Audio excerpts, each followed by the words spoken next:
Poddin My Noggin, hosted by CK Sims, creating a platform to elevate, educate, and heal by creating a space where people can share their stories of struggle, triumph, and redemption. CKS Media.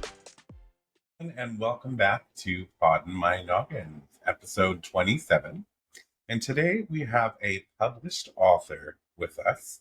His name is Jim Cooper. And he has quite a story to tell. One that I'm interested in hearing. Jim, welcome to Poddin My Noggin. Thank you for having me. It's an honor to be here and to be able to share the story with you and your listeners. So much appreciated. Oh, well, I want to dig in. So for those at home, Jim's wife in 2014 was diagnosed with brain cancer. So automatically, like when I read that the first time, I went to immediately a sort of a dark place, right? You think the worst, all of that stuff. Can you talk about that time? Like, what was life like prior to this? It's interesting because when you say brain cancer, people have a single reaction to it, but there's different types of brain cancer. And we got really fortunate in that she had a very treatable form of brain cancer. It wasn't glioblastoma, which is the really evil one. So we got lucky from that standpoint. Early on, it was kind of interesting because our life was pretty much in self-involved chaos at that time in 2014. We were trying to move out of a townhouse that we'd lived in for 30 years and moving into a single family home because we like to do things backwards.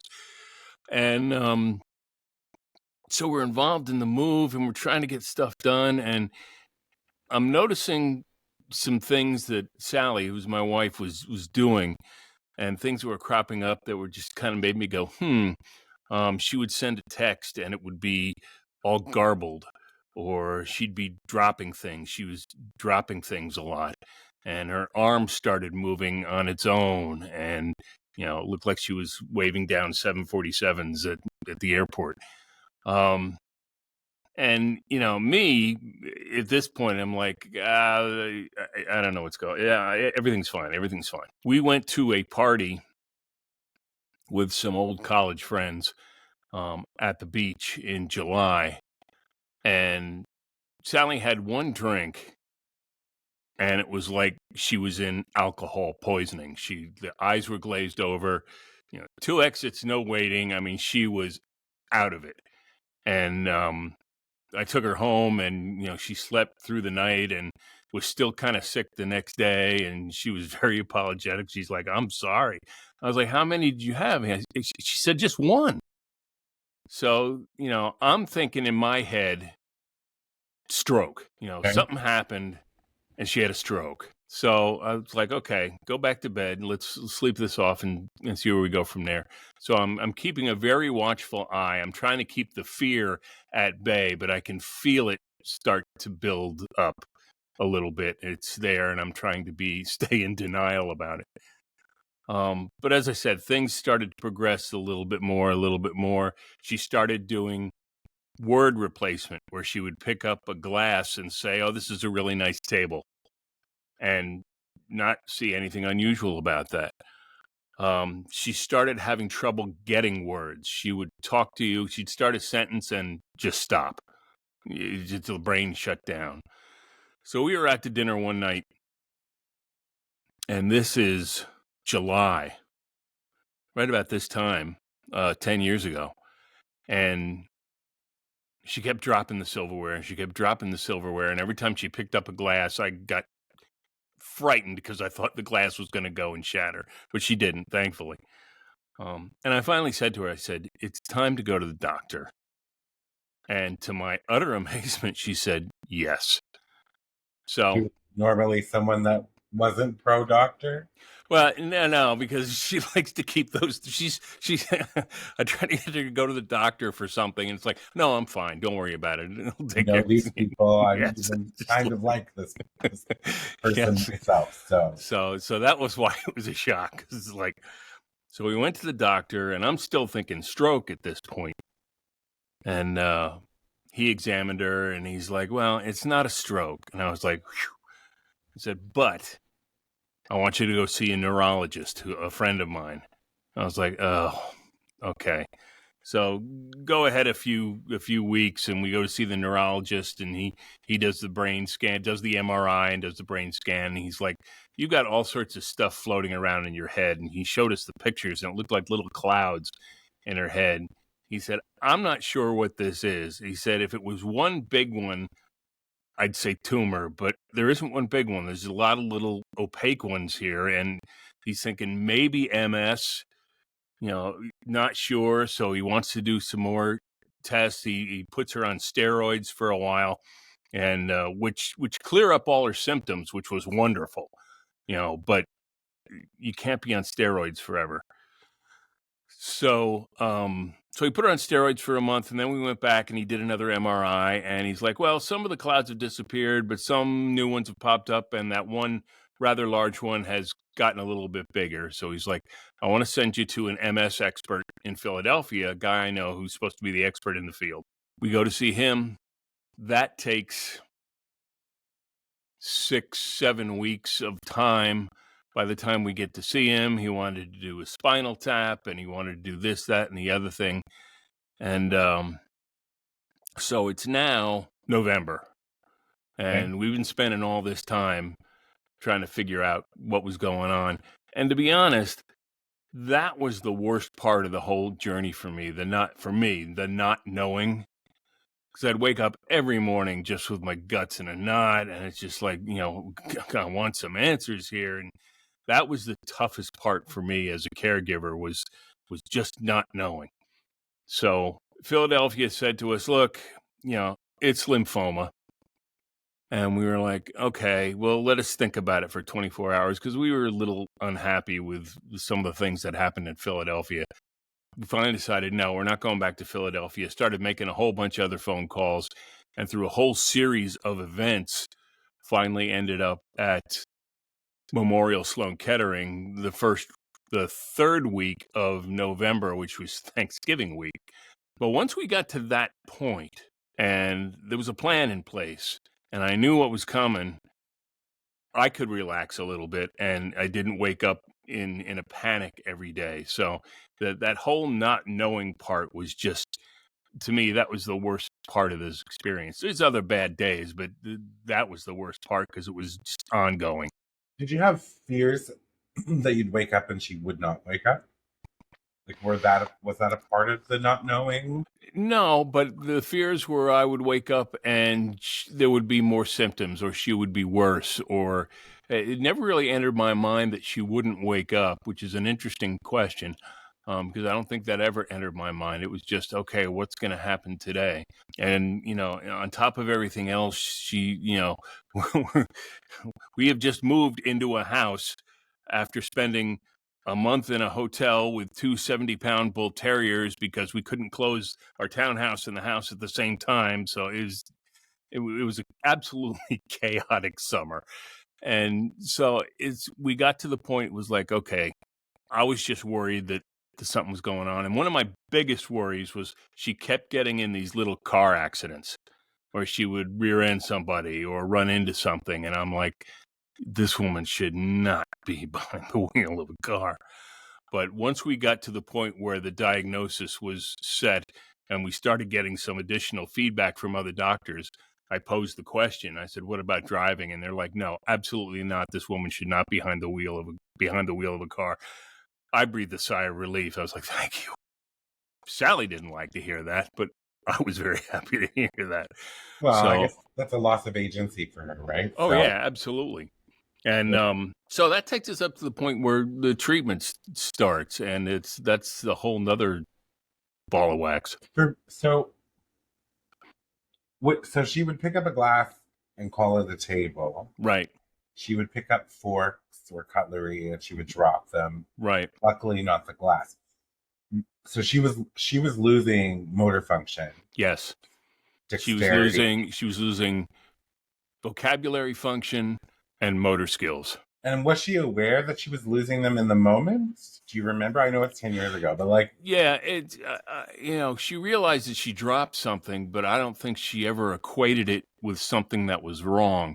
When she started losing the vocabulary and had trouble speaking, I'm not sure in that moment that she knew what was going on. It was only later after we talked about it that, I would show her a text that would look like, hieroglyphics. It's like, this is what you're sending out. And I look back on this and laugh now, but at the time it wasn't funny. Like I said, we had just moved into the house. I get a text from our bank saying we're overdrawn. I'm like, okay, fine. We go to the bank and we take a look at the accounts and blah, blah, blah, blah, blah. And there's a check that bounced. Well, it was the first mortgage payment of our new house that bounced. I was just like, oh my God, it could have been any other check. And we found the check and it was just scribbles. There was absolutely nothing, because Sally writes the checks. There was nothing legible on it. You couldn't tell what the amount was supposed to be. You couldn't tell anything. And it's just like they didn't know what to do with it. So, it was that bad that, she couldn't write. So that's another motor skill that was going away. She couldn't comprehend that what she had just written was completely illegible. So there was a lot going on in her head. yeah, it sounds like, I don't know, a fog. Yeah. Along with all of these other symptoms, just a general loss of cognition. Right.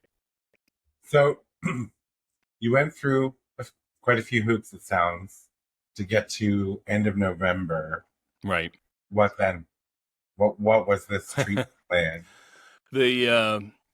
Through, and I'm going to say this now because I'll probably say it 10 more times, but we have so much gratitude because we got so lucky.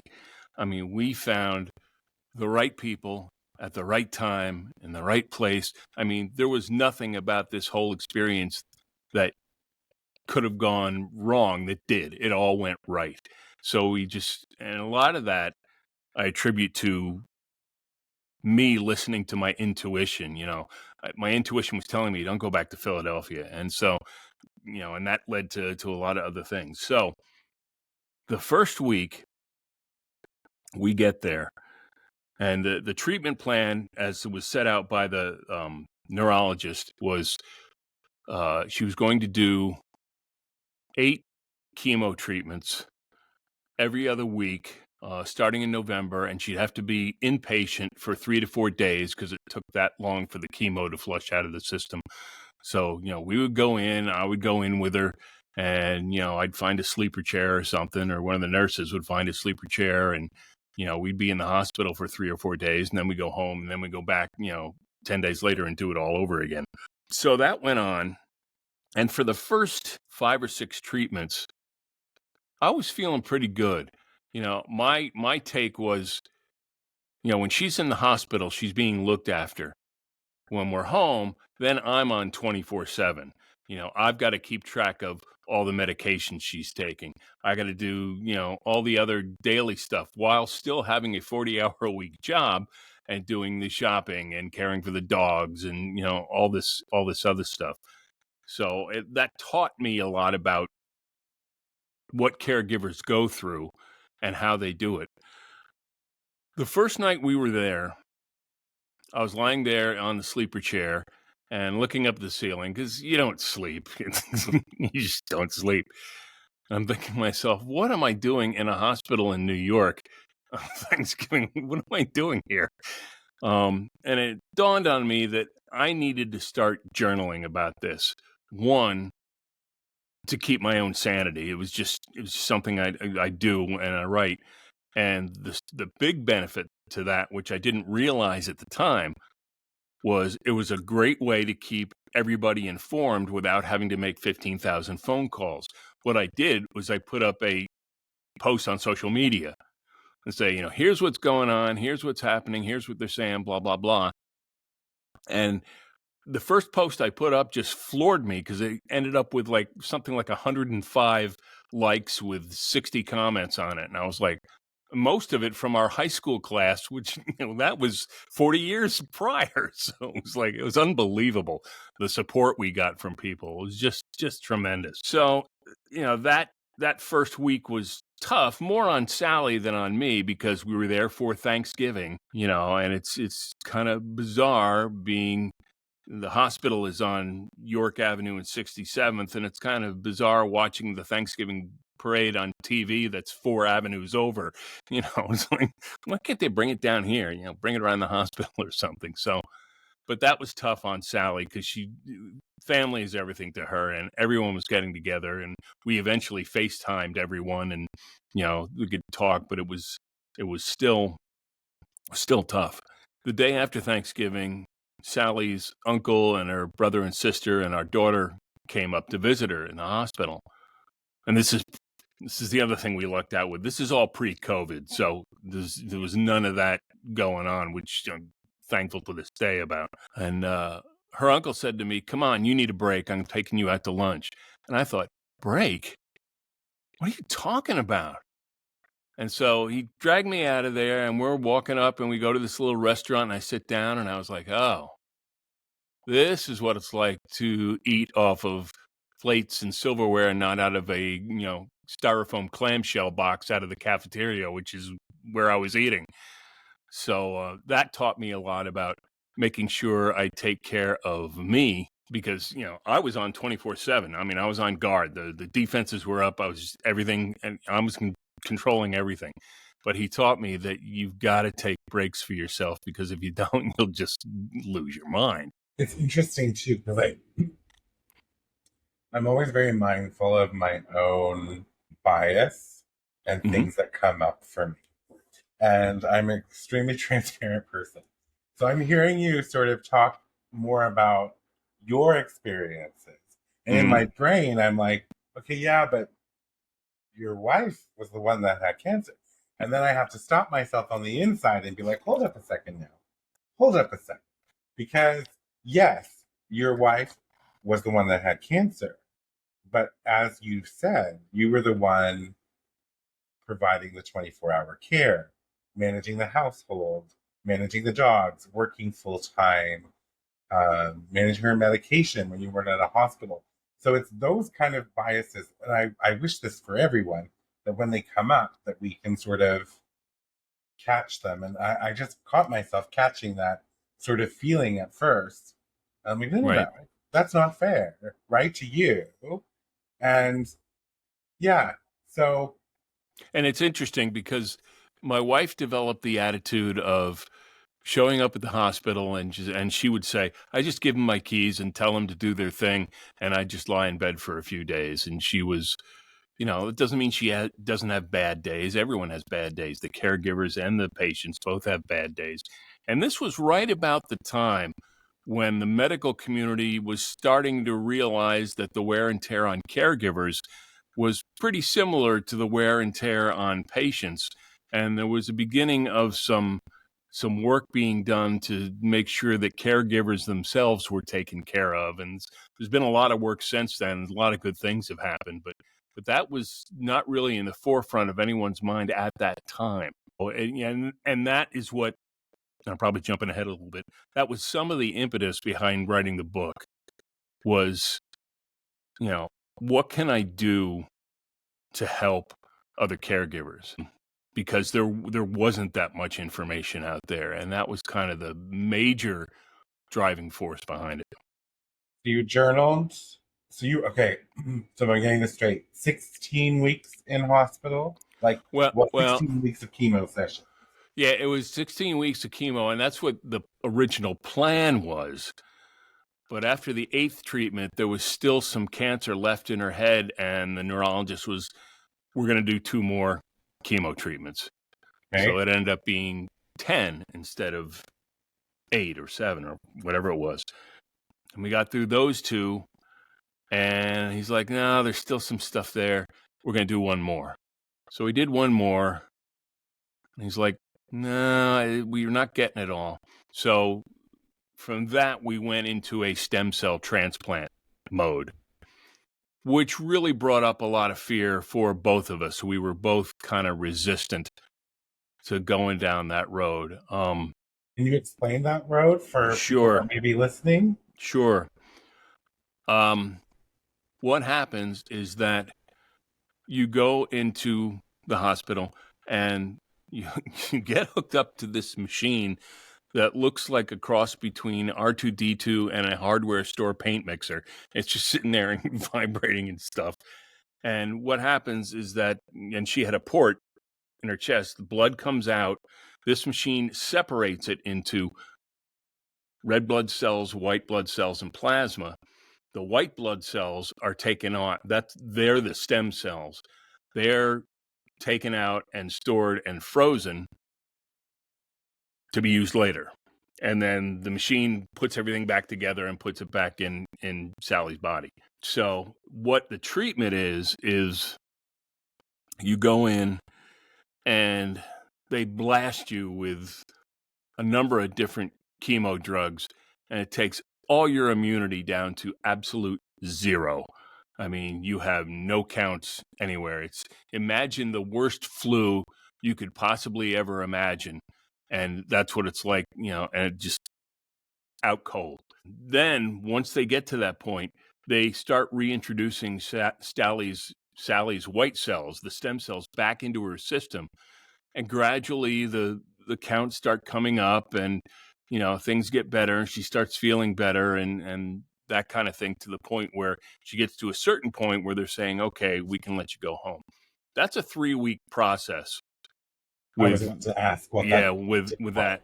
And that's if you have your own. If for some reason you're not healthy enough for the patients that have to use someone else's stem cells, because there's a fear of rejection with that, that's more like a 5 or 6 week stay in the hospital. But again, we got lucky. So from there, once we got through all that, and there were a lot of other things that happened, I'm just kind of glossing over the whole thing, and we can get in some specifics later. Once we got through all that, then she still has to be very careful for the next year, because all her childhood immunities are gone. I mean, everything is gone. She has to go through that whole thing of all the immunities you get as a kid. She has to do that all over again. Shot? Yeah. Yes, absolutely, because it's all been wiped out. You were taken down to absolute zero from an immunity standpoint. You have nothing. And then once you get your white cells back, you're starting to get a little bit to the point where, okay, your body's accepting the white cells, and it can start battling some little things or any other little, nasties that crawl in. But from the major disease standpoint, you are still at zero. So that takes about 6 to 8 months of visits to the doctor and that kind of thing to get all the immunities back into her system. And we knew that was coming even before we started it. It was part of the whole deal when we decided to do this. And we had a lot of people in our corner because we were really unsure about doing this. And one of Sally's nurses, Nick, one of the guys, said, look, I've done this, because he had cancer and now he's a nurse. He's like, it sucks going through it. It absolutely sucks, but it is so worth it in the long run. And he was absolutely right. I mean, Sally came out of that and she was clear, and she's been clear ever since. And it was a shitty ride, but it was worth it. And everyone was like, you got to do this. How sick was she? In that, like, did she respond hideous. well, like, to chemo in general, or was it just a really awful sort of ride for those 22 weeks plus 3? Sally was healthy enough that some of the nastier side effects of chemo, like the nausea and that kind of thing, really didn't start kicking in until about her 6th or 7th treatment. She went through the first 4 or 5 and felt pretty good going through them. So again, we got lucky. But once that starts kicking in, you just get tired of it. You just tired of feeling like crap all the time, and it's just like, I don't want to do this anymore. And the patient starts having some bad days, and then the caregiver starts having some bad days. And we learned a few tricks and things that we could both do to take care of ourselves and each other at the same time. We tried to keep, there's two ways to go through this. You can go through it with some optimism, or you can go through it angry and bitter. And we saw plenty of both. We could walk around the floor, and that did two things for us. Sally would take her IV stand with her, and we'd walk around, and we'd see a lot of people that were much worse off than we were, which gave us all sorts of gratitude. And you say a prayer for them. And you see a lot of people who are just fight it tooth and nail. So we tried to keep optimistic about the whole thing. And I tried to find little things that would happen here and there to talk to Sally about, just to try to keep spirits up and keep everything going. Fascinating. I love that train of thought that you can either be miserable or you can be as optimistic as one can. Right. In that process. We're going to take a quick break and we'll be right back. Life in Stitches by CK Sims. Available for purchase in paperback and ebook on all major platforms.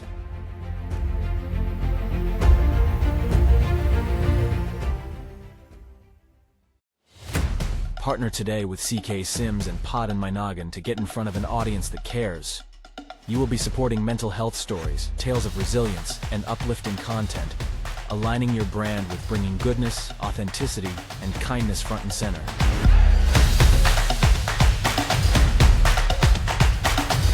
This spot could be yours.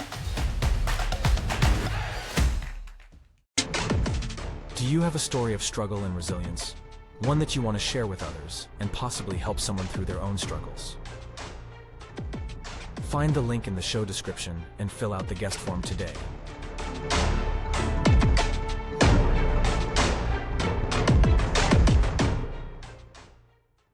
Welcome back, everyone. We are talking with Jim Cooper, who before the break was detailing his wife's diagnosis of brain cancer and the subsequent treatments. And we left off with Jim talking about there's two ways to go through this.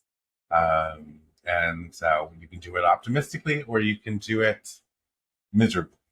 And it's interesting. It makes me think, Jim, and I'm so bad for names at this moment. It's gone from my mind. It was there prior to break, but it is now gone. I will say something also before, but I interviewed a man, I guess a few months back, who had throat cancer. And he was of the mindset when he got diagnosed was, I can either catastrophize this whole situation or I can go into this saying, okay, this is happening. I'm going to give it my best. And he really worked his mindset into accepting what was and going through that process. When you were talking about some of the symptoms that your wife was having, I'm also over here having weird little thoughts because I have this very famous saying in groups with people that know me well, is, I forgot how to speak. And the reason I say that is because I will often lose words or trains of thoughts. Now, I do know after many tests and neurologist visits, probably about a decade ago, where I was having memory gaps and almost like standing blackouts, that I'm fine. It's I don't have anything that they can find anyway. But a psychiatrist helped pinpoint that most of this is caused from anxiety for me. Mm-hmm. So, and it typically comes out when my nervousness or anxiousness gets kicked up a little bit or whatnot. But so, yeah, we were talking about that and I was like, this happens to me sometimes.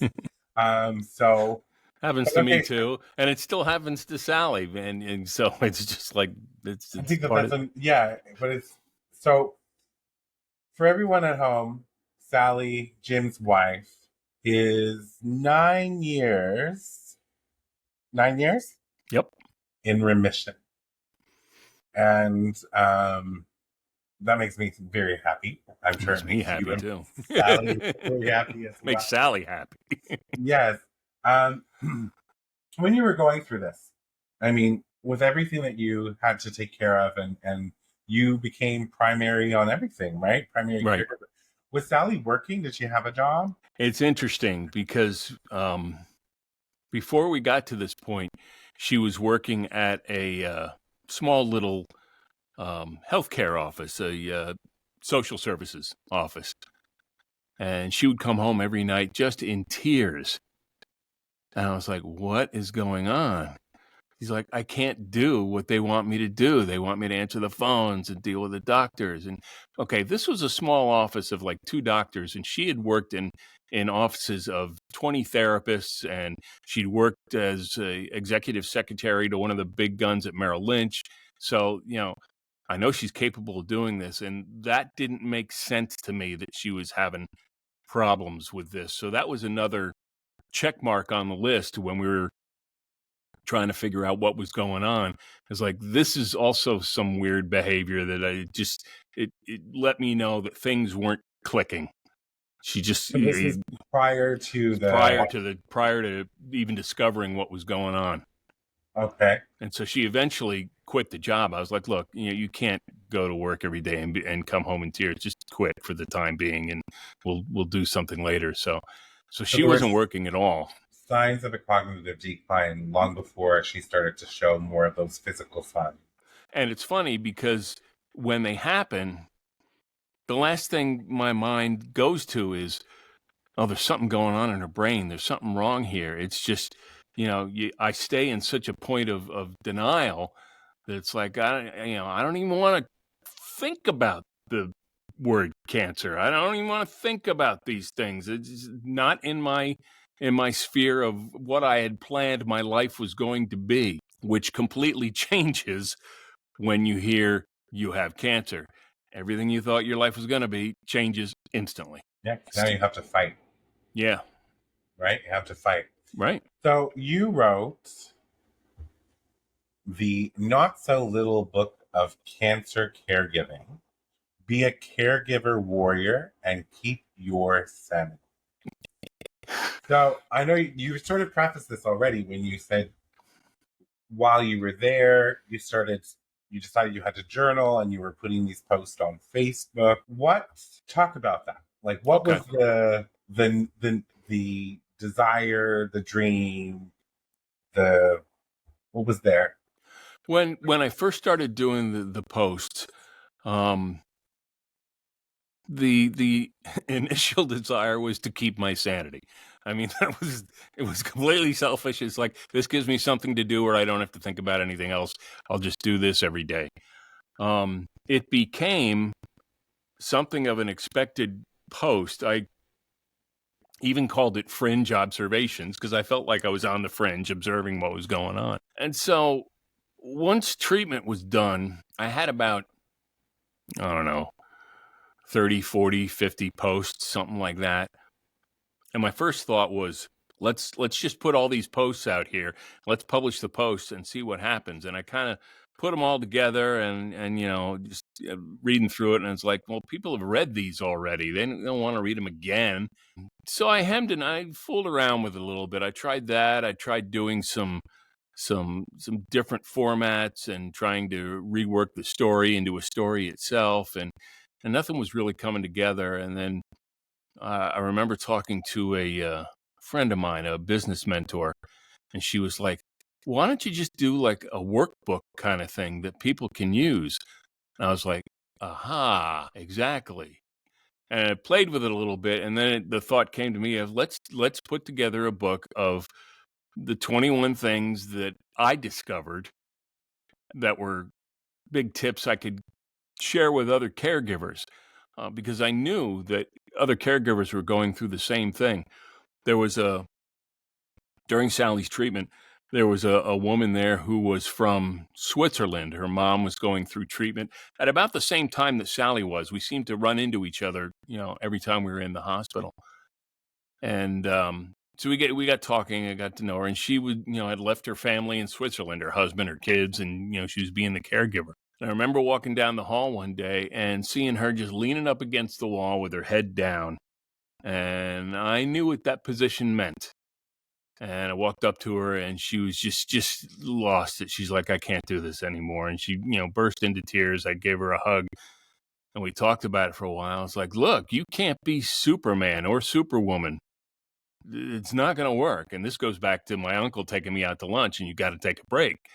It's like you got to start taking breaks for yourself, and when things go badly, it's going to happen.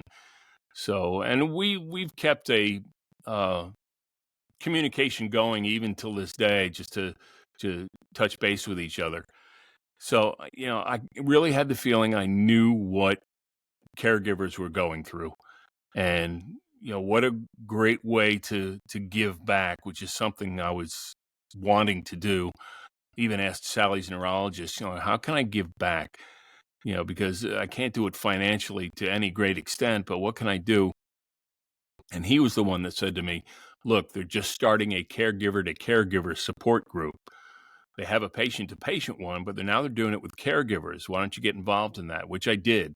And it was a wonderful experience. I did a lot of volunteering at Memorial Sloan Kettering, not just in that group, but in one of their locations as well. So it was all about, once I got to the point of like, this is what I want the book to be. I want it to be something people can use and take with them, and hopefully give them the benefit of my experience, and also give them a little bit of peace and contentment that, one of the big things, you are not alone going through this. You don't have to do it alone. You can ask for help. And those were things that I didn't know going into it. I didn't know I didn't have to do this alone, or that I couldn't ask for help. I think psychologically, you yourself are in survival. Oh, right? sure. And when someone is in survival, they're just tunnel vision, trying to get from one day to the next. Right. And giving your focus, you were hyper focused on your wife, right? And keeping things together. So like, where did you have room in that time to stop and reflect and maybe ask for help? And who would you have asked for help? And so like, that to me is where I kind of fall, is that a lot of people who are caregivers, especially when it comes to people who are terminal, right? Or potentially terminal, the focus is so strong to try and make them comfortable, try and make them feel like they're not a burden. All of these particular things. I mean, I myself watched for a very short period of time my very lively aunt, okay? So full of life. She's been working as a housekeeper her entire life. She has more energy. She just can't sit down, period. Zilch. Right. And when her mother-in-law ended up in the hospital in late January and then passed away in March, in those few months, I watched the life drain from her because she didn't allow herself time to properly eat, properly sleep. There was no one around to ask, or no one around that she thought she could ask. So it's like, my thing is, how's your success been with this book? I want to address a couple points you just said, because they triggered some thoughts in me. I didn't really learn to ask for help until we were almost at the end in the stem cell transplant phase. And I got to the point where I asked my sister-in-law and my daughter, who were kind of like our angels from heaven, because they lived about 15 minutes from our house, and they took care of the dogs when we were in the hospital and did all sorts of stuff for us. So I said to them, look, I'm going to be in the hospital for 3 weeks. I can't afford to eat out every night or I don't want to eat in the cafeteria every day, even though their cafeteria was very good. I can't take that away from them. make me some dinners and put them in Tupperware, and I can stick them in the freezer at Sloan, and I can pull those out for dinner. And they were happy to do it. They wanted to do stuff. And, that was one less thing I had to worry about. And, it's nothing monumental. It's the little things that you come by every day. As I said, I was working a 40-hour job. So if we were in the hospital, we would get up in the morning. Sally they'd do all the tests they needed to do. And then I'd go upstairs they had a recreation floor up in the building. And I'd sit up there with my laptop and my headphones and my phone and, just have, conference calls and try to get some work done and that kind of thing. And then go back down, late in the afternoon to see that everything was okay. And I got on that treadmill pretty quickly. And because I didn't take the time to decompress when treatment was finished, treatment was done, the stem cell thing was done at the end of July, and I didn't take any time after July to decompress because it'd been about a year of going through things. So it caught up with me by the end of, by December. I was a fruitcake. I was just like, I couldn't, I'll never forget this. I got on the phone with my boss at work and I lost it. I mean, I'm screaming into the phone at her. I mean, I don't even remember what it was about, but I'm screaming into the phone at her. And this goes on for 20 minutes. And she finally says, look, I'm not talking to you anymore. Call me back when you settle down. And so I hung up with her and I was just like, it's like, this is not right. There's something really wrong here. So I ended up going back to a therapist that I'd seen before. And that was, and I didn't go a lot of times. I went twice and we talked about stuff and, she talked about you need to decompress and all this other stuff. So, you can talk to anybody that's going to give you that sense of release and comfort, whether it's a therapist, a psychiatrist, a religious person, your garbage man, your cat, your dog. It doesn't matter. I mean, but you need someone to talk to, even after it's over, to say, here's some of the things I'm feeling, because the patient has been so focused on treatment that when treatment is over, and if things have gone well, and they don't always, but if things have gone well, the patient is now focused on just feeling better now. The caregiver's still watching out for stuff. The caregiver's waiting for the symptoms to pop up again. The caregiver's keeping an eye, is still on guard. So the caregiving actually goes at that same intense level well past the end of treatment. So that builds up really quickly. And just another point, as I said, we got lucky and we're very grateful. And everything that we did happened right. And we know that's not the case. Cancer still kills people. You mentioned before, if you have a terminal case, and there were a couple people there that we knew were terminal, and we just lost a good friend of ours from our high school class 2 days ago. She succumbed to breast cancer, and it was just like, so this disease is still killing people, and I get that.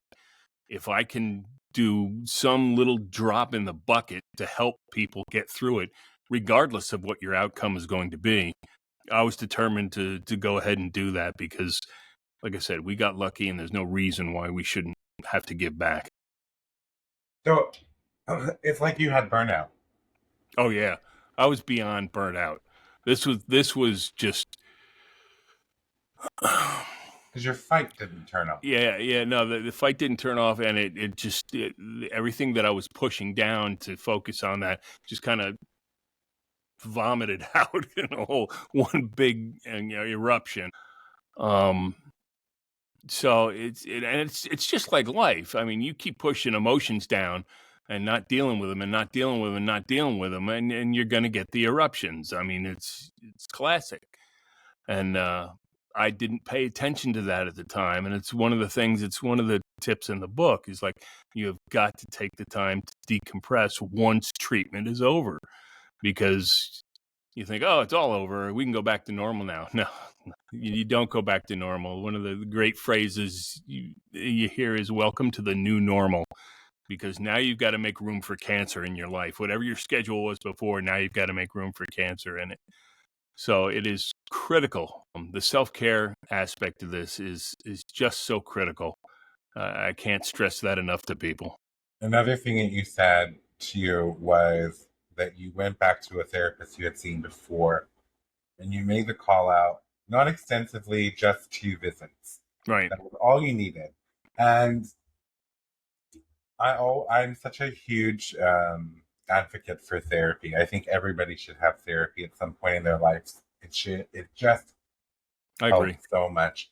But what I also think of too is people think that, when you go into therapy, you have to go and sit with someone once a week for like 12 weeks, but that's not true. No, So it's I not. have been in therapy for, I don't know, since I was 26. I'm 43. So, but I don't go regularly anymore. What I do is what I call a tune-up, Yes, right? Just like a absolutely. car, right? We Absolutely. drive our cars. They'll keep driving. They'll keep driving. They'll keep driving.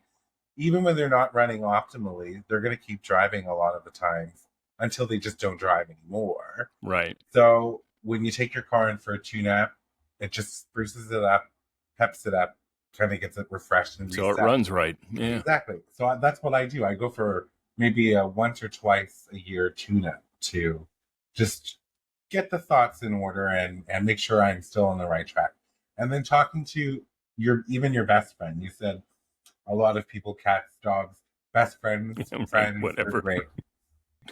So And it's interesting on the therapy point, and I've talked to a number of people about this, is like, just because if you've never been to therapy and you go to a therapist, doesn't mean you have to stay with that therapist. If you don't feel the connection, if you don't click, especially if the therapist says you have to come in for 16 weeks every week, run, because that is not what the deal is. The therapist is there for you when you need it.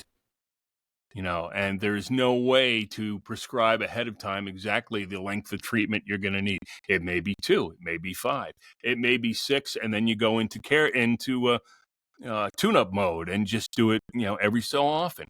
The person going to therapy is in charge of their treatment.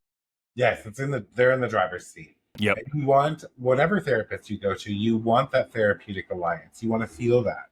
The therapist has to feel it and you have to feel it, right? Right. Because sometimes you're not a good fit for the therapist. But yeah, I think, although there's a lot of misconceptions about therapy, but a therapist doesn't tell you what to do. A therapist will help guide you to figure out what's right for you. Right. Right. So I've been to some bad therapists, but I've been to some great ones as well. Thankfully I've found some really good ones I clicked with. So I would give that advice to anybody. Just take the time to find someone you click with, even if you have to go see 3 or 4 or 5 different people. And it never hurts to tell your story like 5 different times. No, because you might learn something new as you're going through it the 5th time. Absolutely. So if somebody were to purchase your book, what could they expect to get from this book? They're going to get a couple things. One, as we've talked about before, there's the 21 tips, and they're kind of condensed right in the front on 2 pages, so you could just refer to them if you want to. You don't have to read through everything. Each tip is set up with a little bit of what I call the advice of that tip. You feel the fear and you're going to do it anyway. And then I talk a little bit about that. And then I tell the story of mine and Sally's as backdrop to some of these tips. So kind of like examples of how I came about this and how I discovered this and how I dealt with it. So it's meant to be kind of a guidebook for people. It even has, blank sheets with lines on it at the end of each tip, so people can make their own notes or jot down phone numbers or names or whatever they want to do. I'm hoping that people will find it, 1, helpful, 2, funny, because my humor is so sarcastic And I try to put it in the book, and people that have read the book have come to me and said, "This is you. There's no doubt that you wrote this book." Because I try to keep it light. There's a lot of places that are very heartfelt. There's a lot of places that are very emotional, and there's tough times in there. But I tried to balance it with some hope and some humor at the same time. I think that's a great. Well, first of all, I think it's really great to be authentic when you're writing, right? And so that when people who do know you read that book can hear you in every word. Um, and I think that you seem balanced anyway. Like from just I'll explain myself a little. Good, because so many people think I'm unbalanced, so that's But, okay. but what I mean is roundabout, Mhm. well rounded. Just you've made some little jokes. You just in this conversation, we're talking about heavy subject matter, but you're keeping it light, and I feel like that's who you are as a person, right? Or at least who you're presenting to me right now in this moment. So if that's what gets conveyed in the book, then that's that's amazing. No one who's going through caregiving and all the struggles that entails wants to sit down and read a book that's like brr, brr. Yeah, I didn't want to do like a cold text. There's enough of them out there, Yes. and it's just like it had to be something people would want to read. That was my primary thought behind it, and that's why I didn't do the just the posts, because people have read them. Why are they going to want to read them again? It had to be something people would want to read, and it had to have some life behind it, and it had to be helpful. So those were my goals in getting the book done. So the book again is called The Not So Little Book of Cancer Caregiving. Be a caregiver warrior and keep your sanity. Could this book also be applied to other types of caregiving? Unquestionably. I mean, I've done a couple podcasts with people that are dementia caregivers, and the experience is almost duplicate. Sure, there's shades of difference because the diseases are different, but it could apply to any, Alzheimer's, dementia, cancer. It applies to all of them, because it's just We had a little cutout there for a second, but I got it sped up. So it'll fix itself on the back end. It usually does. It usually does that. Thanks to Riverside, I'll give them a shout out at this moment. So you say your messaging to others is, as a caregiver, fear is normal. Ask for help. You are not alone. People can buy your book on Amazon. It's $15 for a paperback. I believe it was paperback. And yes, and that one's $8.99. But I personally would buy the $15 version. Although you probably make more money off of the Kindle than you do the other one. Are you through traditional publishing or self-published? Okay. So I'm going to make sure that I link that in the chat. Or do you have another alternative for people who are listening? A free copy. That's. I'm going to send you an email right now. Okay. That's a great offer. So the first 5 people to send Jim and don't think the faceplant llc.com is lost on me, because that's fantastic. Is that your company? That's your website? I love this. Perfect. Okay, so we will make sure that we put your email and where to send it on the show description. Okay, so for everyone listening at home, I'm going to put it in the description. You're going to send Jim Jim at faceplantllc.com. Oh, faceplantbooksllc.com. Subject line, Poddin My Noggin. And then be nice. Hey, Jim, can I please get a free copy? So name and address, and then in addition to that, if you send it past the 5, will they get a bounce back saying, here, you can buy the book, or how will you do that? Once upon a time, they were. Good. Yes. Well, I think 5 is very generous to start with. And keep in mind, this was a labor of love for you, Jim, right? So I'm all about fair compensation, and I think that people should be about fair compensation too. So if you're one of the first 5, you're going to get a free book located in the continental U.S., to be clear. Yeah, continental U.S. I'm watching out for you because I do have some listeners in Australia, Canada, and the UK. So I'm just keep so yes, yes it is. So continental US, first 5 free copies of this book. And then you can also send me an email once you read it, after you get it, and tell me all about your experience with it. And then I will give another shout out later down the road. Absolutely. Well, Jim, it has been a wonderful conversation. Thank you so much for being here.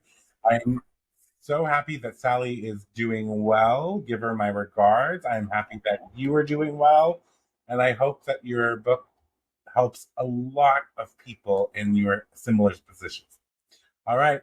To everyone else, thank you for tuning in. Go out there and live your wildest dreams. And I'll see you next time on Poddin My Noggin.